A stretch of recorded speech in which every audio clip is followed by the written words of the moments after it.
La ignorancia en ortodoncia, el efecto Dunning-Kruger. Bueno, vamos a hablar hoy de un aspecto que a mí me parece interesante desde dos puntos de vista. El primero, como profesor de universidad, bueno, pues de la adquisición de conocimientos y sobre todo de la capacidad de autoevaluación de los alumnos. Y en segundo lugar, también unido a todo esto, es la capacidad de que la persona que se está formando en ortodoncia sea o no consciente de sus limitaciones. Por tanto, el tema por el que vamos a empezar es el tema de la ignorancia, y la ignorancia es uno de los problemas filosóficos que siempre ha existido a lo largo de la historia de la humanidad. De hecho, ya el budismo y el hinduismo asociaba la ignorancia a la vida o la moa, que es una de las primeras causas del sufrimiento y uno de los tres venenos que pueden perjudicar al karma. Posteriormente ya Kant, ya tomado de Horacio, decía la famosa frase sapedrete aude, atrévete a saber. Y por lo tanto el tema de la sabiduría y en contraste la ignorancia son dos de los temas capitales que voy a intentar aplicar un poco filosóficamente a este concepto. Tranquilos que el efecto Dunning-Kruger no tiene nada que ver con las garras de Kruger para hacer ortodoncia con sus cuchillos, sino que viene de David Dunning y Justin Kruger de la Universidad de Cornell, que se dieron cuenta del sesgo cognitivo y del sentimiento de superioridad ilusoria que tienen las personas más ignorantes. Esta incapacidad metacognitiva de tener esta carencia de, digamos, de límites o de conocimientos o de reflexión, su propia ignorancia, yo creo que es un tema que a mí por lo menos me pareció muy interesante y lo voy a aplicar ahora en esta pequeña comunicación, lo voy a aplicar al campo de la ortodoncia. Bueno, uno de los grandes matemáticos, filósofos, filólogos, en fin, uno de los grandes pensadores de la humanidad, que fue Bertrand Russell, decía que el problema del mundo es que los estúpidos están seguros y los inteligentes están llenos de dudas.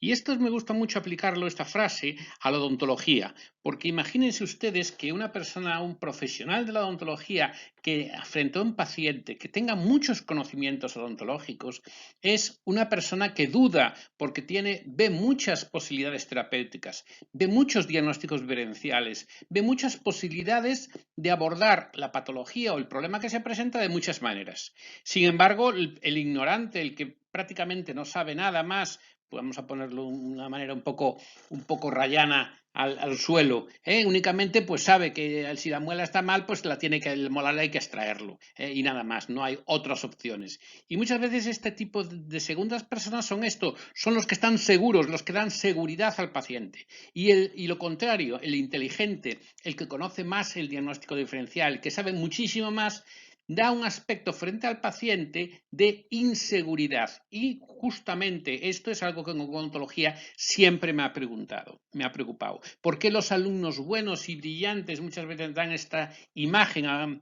imagen frente al paciente de duda, y muchas veces el paciente, lo contrario, el alumno más ignorante, el profesional más ignorante, pero que solo sabe hacer lo que llamamos en España sota, caballo y rey, lo vende muy bien a sus pacientes?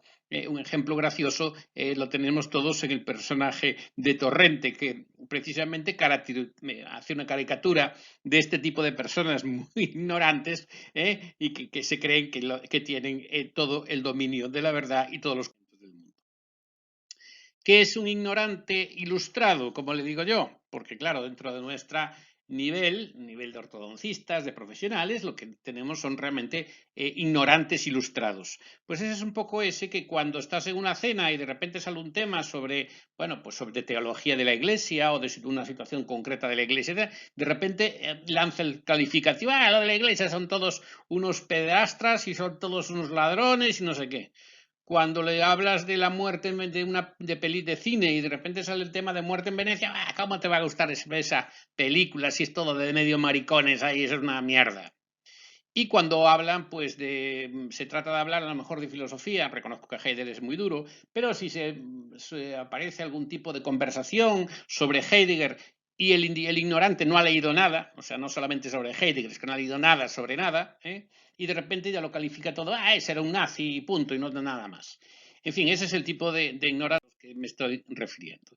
Y ya decía Cervantes que la ignorancia es la madre de todos los males, y también lo decía Aristóteles, y la ignorancia es también la madre del atrevimiento. La enfermedad de la ignorancia es ignorar su propia ignorancia, y la arrogancia es otro nombre que damos a la ignorancia. Sin ninguna duda, bueno, pues es importante primero saber por qué es importante conocer e ignorar. Bueno, pues Zubiri, un filósofo español, discípulo de Ortega, nos decía que debíamos de aprender a ignorar. ¿Y qué es esto de aprender a ignorar? Bueno, pues este entronca con la base de la filosofía más clásica. Aquí tenéis a Sócrates y tenéis lo que queda del oráculo de Delfos. No se sabe muy bien esta anécdota, pero bueno, en principio parece ser que preguntaron quién era el hombre más listo, inteligente y más sabio de Grecia, de la Grecia clásica, claro, de la Atenas clásica. Y entonces pues dijeron que era Sócrates. ¿Y por qué? Porque Sócrates dijo, solo sé que no sé nada. En el banquete, bueno, hace un poco también de referencia a esto. ¿Qué quería decir Sócrates con esto? Pues lo que decía Zubiri. Para empezar a saber para empezar a conocer, hay que primero saber que no sabes. Y este es el gran problema muchísimas veces de los ignorantes. El primer pecado de los ignorantes es que no saben, no tienen ni idea de lo que no saben, por tanto, nunca van a poder saber lo que no saben.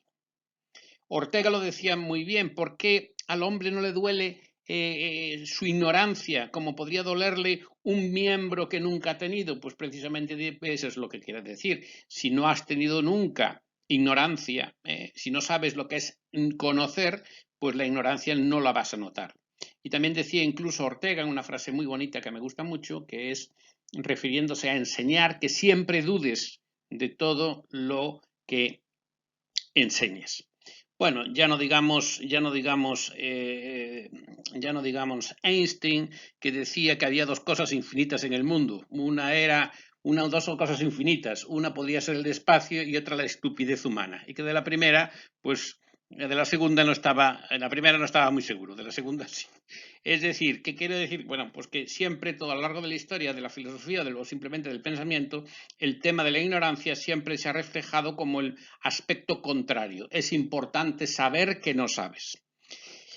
Y nada mejor que Popper, que Karl Popper, el gran Karl Popper, que fue, como todos saben, una de las personas más influyentes en la filosofía del siglo XX, estuvo relacionado con el Círculo de Viena, uno de los fundadores del Círculo de Viena y sobre todo del positivismo lógico. ¿Y qué nos decía Popper? Pues que no podemos saber, no podemos conocer, porque entonces nuestro conocimiento tiene que ser un conocimiento provisional, por eso el famoso falsacionismo metodológico, y por eso es tan importante esto. Me hace mucha gracia cuando, no sé si lo saben, cuando Donald Rumsfeld, que había sido secretario de Defensa para George Bush, habían encontrado lo que no habían encontrado, nunca mejor dicho, es decir, no había las famosas armas de destrucción masiva. En una rueda de prensa, Donald Rumsfeld dice lo siguiente, que realmente quedó en letras de oro para la humanidad. Hay hechos conocidos que conocemos.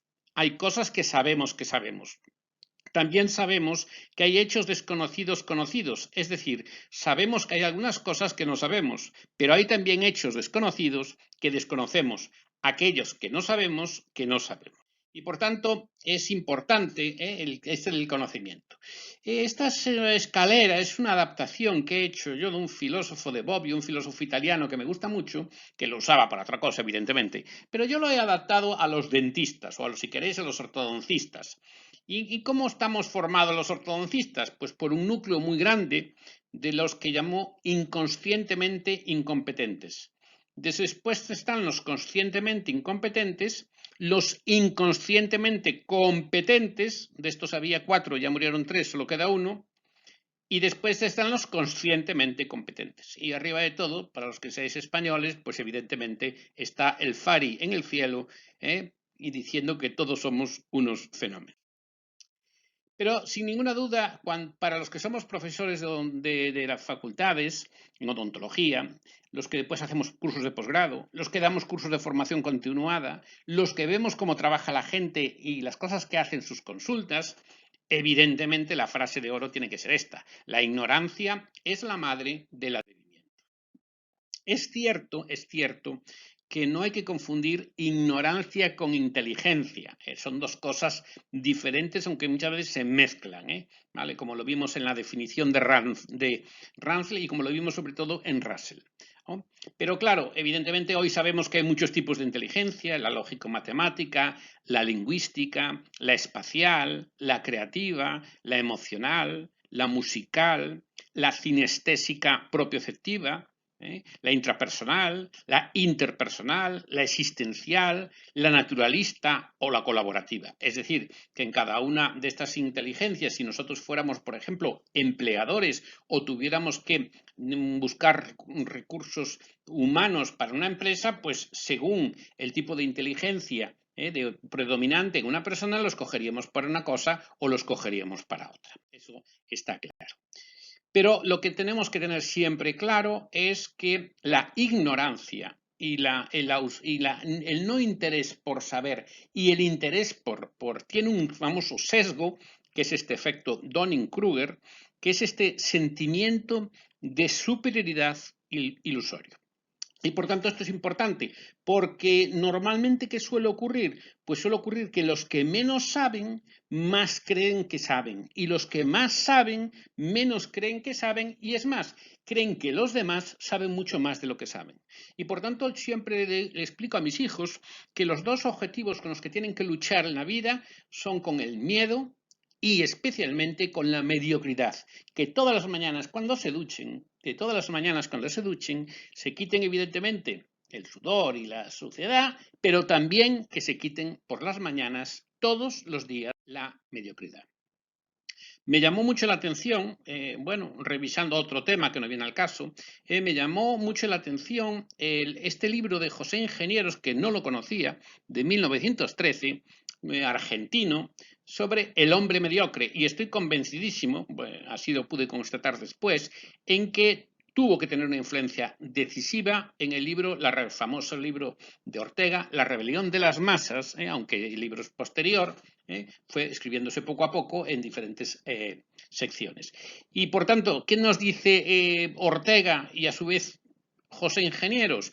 Pues nos habla de que el hombre mediocre es un hombre que es como una boya que va a la merced del mar y de las corrientes y del viento.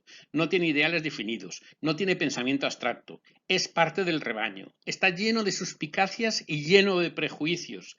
Es rutinario, dócil y maleable. Es cobarde, tiene una vida acomodaticia, es un envidioso pasivo, porque en el fondo admira al hombre idealista, y son los tipos que podríamos llamar indiferentes, es decir, que no tienen voz, solo eco. Y la sociedad, la masa, piensa por ellos. Y paradójicamente estos mediocres muchas veces son los que tienen más pasión, esa pasión por opinar o pasión por decir y por opinar sin saber. Por tanto, es importante este concepto.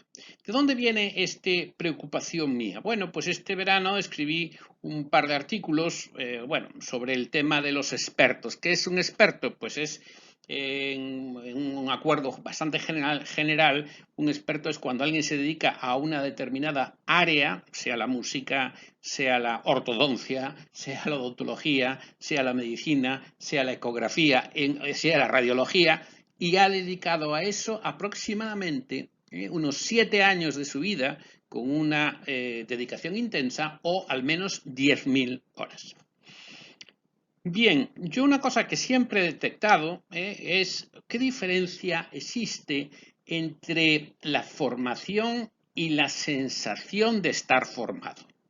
En pregrado, si nosotros hacemos una pequeña gráfica que me acabo de inventar sobre los conocimientos adquiridos, vemos que adquirimos conocimientos de ortodoncia, estoy hablando de ortodoncia, adquirimos conocimientos de ortodoncia importantes en el pregrado, mucho mayores después en el posgrado, estoy hablando de un posgrado evidentemente largo, de 3 años o de 2 años, con una formación reglada de bastante duración e intensidad. Y después de ese posgrado, pues ya entramos en una especie de pequeña meseta, y en esa meseta lo que vamos es adquiriendo conocimientos a base de la experiencia. La fuente de conocimiento pasa a ser nuestro propio paciente, pero también a base de cursos de formación continuada ya en un grado mucho menor. ¿Qué ocurre, en cambio, con la competencia autopercibida? Es decir, ¿cómo nosotros nos creemos que sabemos? Pues curiosamente todos los ortodoncistas tenemos, o yo la tuve, claro, desgraciadamente podría ser más joven, pero bueno, yo ya lo tuve, porque ya soy mayor. Bueno, pues al acabar el posgrado, como 5, 6, 7 años después de acabar el posgrado, empiezas a revisar tus casos, porque te han ya avisado para presentar un caso clínico, un seminario, etcétera, y de repente entras en la más profunda depresión, porque resulta que tienes una sensación de no saber. Es decir, que cuanto más crees que sabes, es justo cuando estás acabando el posgrado de ortodoncia. Y cuanto menos sabes, o cuanto menos te crees que sabes, es pasados 5, 6 o 7 años. Hasta que después calculas a los 10 años, ya te conviertes, si tu práctica es práctica e intensa y lo que se denomina práctica deliberada, pues te encuentras a los 10 años ya con el nivel de experto y ya entras otra vez en una meseta donde hay una cierta concordancia o paralelismo entre la competencia y los conocimientos. Bueno, el efecto Dunning-Kruger también me interesa, los ortodoncias por ortodoncia por un lado, y también me interesa a nivel de la universidad. Bien, me voy a explicar. Nosotros en la universidad tenemos los alumnos, la mayoría de alumnos que entran en nuestra Universidad Pública de Santiago de Compostela provienen de la selectividad. ¿Y qué significa eso? Pues que son alumnos que han tenido unas medias de selectividad altísimas. Entonces, ¿qué ocurre? Pues esos pacientes, esos que entran en una selectividad medias altísimas, estás hablando de lo más granado desde el punto de vista de estudios e intelectual de la sociedad. Pero hay veces que también damos a otros grupos, bien porque han ingresado en la universidad por otros sistemas, o en fin, no tan relacionados con la nota que han sacado en la selectividad, o bien porque se tratan de cursos de homologación, con validación o de algún otro tipo. Entonces, ¿qué es lo que he visto siempre? Pues que hay una auténtica disparidad de criterios de percepción en el alumno. Bueno, yo me daba cuenta de lo que le acabo de enseñar con los ortodoncistas, me daba cuenta ahora con los alumnos, pero nunca sabía por qué era. Hasta que me encontré con este efecto del Dunning-Kruger y por eso creo que es interesante. Es decir, el alumno se forma, después pasa una época importante en que es novato, recién acabado el máster o los primeros años de ejercicio profesional. Después tiene una experiencia de tipo medio, una experiencia que es muy importante, tiene que ser una experiencia con motivación, con formación. No puede ser repetir una práctica incorrecta, porque eso entonces no es experiencia positiva, es experiencia negativa. Y por tanto, la experiencia media hablamos cuando la práctica es deliberada y cuando se van desarrollando ya patrones, lo que podrían ser una especie de protocolos o chunks. Esto, si quieren conocer algo de los chunks, lo tienen en otras presentaciones mías. Y por fin llegamos a que la persona se convierte en experto, después de esa práctica deliberada y después del desarrollo de patrones o chunks. Esto significa que estos expertos han estado como 10.000 horas dedicados a la ortodoncia o prácticamente 7 años dedicados con gran preferencia a la ortodoncia. Es decir, que prácticamente a la semana, pues dedicaban 30 horas entre práctica clínica, diagnóstico y formación en el campo ortodoncia. Por tanto, el efecto Dunning-Kruger lo que nos viene a decir es que cuando las personas no tienen mucha capacidad, para decirlo suavemente, cuando necesitamos un poco la lupa para verle el cerebro, como algunos políticos que todos conocemos. Bien, en este caso, ¿qué es lo que ocurre? Pues que se produce el efecto G, que yo me lo inventé, se llama efecto G de Gagnan. ¿Y qué es el efecto de Gagnan? Pues es que sobreestima sus capacidades, no reconoce su incompetencia y su desconocimiento de la materia, no reconocen las habilidades de otros, están seguros de su valía y capacidades, como si lo fueran, y sustituyen su incompetencia con una acción sin sentido y sobre todo ineficiente. ¿Qué le ocurre en cambio a los que tienen un desarrollo cerebral? Son más inteligentes, en fin, tienen mayor formación, son más estudiosos, han estudiado. Bueno, pues aquí no tienen este sentimiento de superioridad ilusorio que tienen los gañanes, los del efecto G, sino que tienen una incapacidad también que se denomina técnicamente metacognitiva, para valorarse a sí mismos. ¿Y entonces qué ocurre? Pues se infravaloran sus capacidades, no reconocen su competencia, es decir, en realidad aparecen como muy humildes, creen que los demás son mucho mejores de lo que son, dudan de su valía y de sus capacidades y limitan su acción a la mínima eficiencia. Y por tanto, esto es muy importante porque cuando se trata de odontología, piensen que los segundos delante del paciente tienen una mayor sensación de inseguridad, tienen más dudas, creen que los demás saben, el resto de sus compañeros y después los profesionales de la calle, que saben mucho más de lo que saben. Y esto es interesante porque yo lo que se me ocurrió es llevar esta famosa gráfica a la formación de ortodoncia, es decir, ahí vemos la competencia autopercibida, lo que el individuo cree, y los conocimientos y habilidades, que es muy frecuente en el campo de la ortodoncia. Bueno, pues muchas veces el que no se ha formado, es decir, que lo que tiene es realmente una gran ignorancia, de repente tiene una competencia autopercibida brutal, se cree que lo sabe todo, que eso está chupado, sobre todo si fue a 3 cursos de Invisalign y a un curso de pegabraques, y entonces ya lo sabe todo, etcétera. Bueno, después van pasando los pacientes, van pasando los meses, van pasando los años, ya ve que ya no es tan fácil, hay más de lo que parece, en fin, entonces, uy, esto de la ortodoncia no es lo mío, uf, qué malo soy, han pasado, llevo 5 años y los pacientes no me quedan ahora bien, qué desastre. Ah, pues mira, ahora voy a tener que estudiar más y ahora ya me empieza a sorprender porque me parece que voy entendiendo algo de esto de la ortodoncia, en estos nuevos cursos que estoy haciendo con mi nueva formación, hasta que acaban convirtiéndose en expertos. Y dicen ya, es compleja, pero apasionante. Por tanto, vamos a tener el pico de la ignorancia, el valle de la desesperación, el duro camino del conocimiento y llegaremos por fin a la meseta del experto. Y así vamos a tener, que vamos a ver con este cursillo de pegabraques mágicos y dianeadores y los pacientes encantados, pues algunos casos ya no van bien, no sé cómo seguir, o los pacientes protestan, yo no sé cómo seguir, ni qué voy a hacer. No puedo seguir con infinitos alineadores, los brackets no eran tan mágicos como me comentaron, estoy desesperada, ¿qué voy a hacer? Bueno, poco a poco retoma la formación, se introduce en una nueva formación y ahora sí, qué valor e inconsciencia he tenido al meterme en esto sin idea. Porque el individuo ignorante, cuando empieza a adquirir conocimiento, es cuando percibe exactamente cuál era el grado, hasta qué grado tenía su ignorancia. Hasta que al final, bueno, pues creo que al final se convierten en experto, entra en la meseta del experto y dice que creo que a esta altura me atrevería a tratar a mi hija de...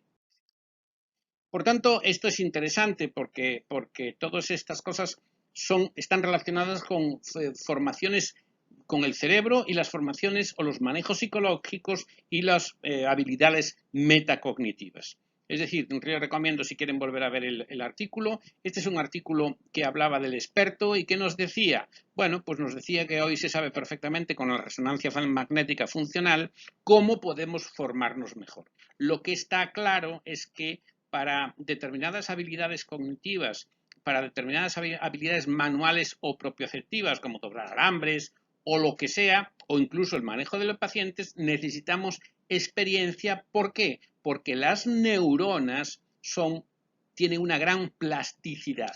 Y si hacemos trabajar al cerebro, y especialmente al cerebro en determinadas áreas, vamos a conseguir una remodelación, vamos a llamarla así, del cerebro de esa zona para facilitar la tarea.